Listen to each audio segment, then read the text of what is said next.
So let's consider collisions and impulse.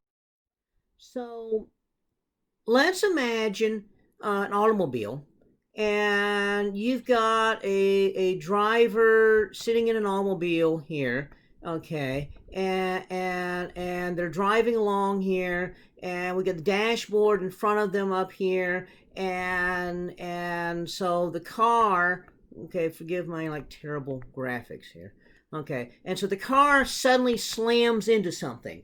Okay, now what happens is the car stops very rapidly, but the person, because there's no force acting on them immediately, continues forward until force acts on them. That force is going to be whatever they hit. Okay, so this is the old days before they had seat belts or anything.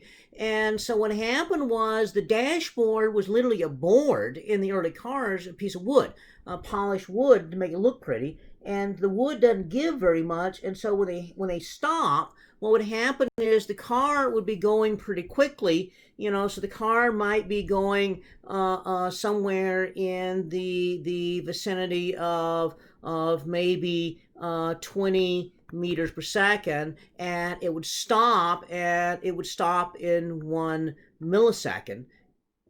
Okay, so mv is momentum. So remember the impulse is going to be basically force times time. So we know the impulse is integral f dt.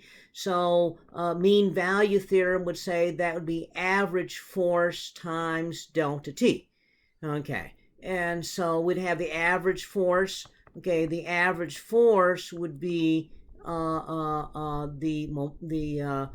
change in momentum, which is the impulse divided by delta t. So the change in momentum over delta t. And so what would happen is we got mv over delta t. That's the average force that was acting on the driver. And the mass times the velocity, so the faster the car goes, then the bigger that force is going to be, and the rougher it's going to be on the driver. Delta t, very short time period takes to stop. So what would happen is this would be an utterly huge force, and was generally turned out to be kind of fatal. And so they said, well, what can we do to stop that? So that there's multiple strategies. One strategy is replace the dashboard, instead of with a hard wooden board, replace it with something softer that gives. So that could actually increase the time up to maybe 3 milliseconds to stop. And so in that case, if it takes up to 3 milliseconds to stop, then that means that you have 1/3 of the force here. Okay, the other strategy was install crumple zones in the front of the vehicle. If you have crumple zones in front of the vehicle, it takes longer for the vehicle to stop. So that could actually increase this even further. So maybe another third to 9 milliseconds. And so that would substantially change the entire sort of thing. So that means you go from like 1 millisecond to 9 milliseconds, you get 1/4, or almost 1/10 of the force here. So that would be a major step forward here in terms of stopping.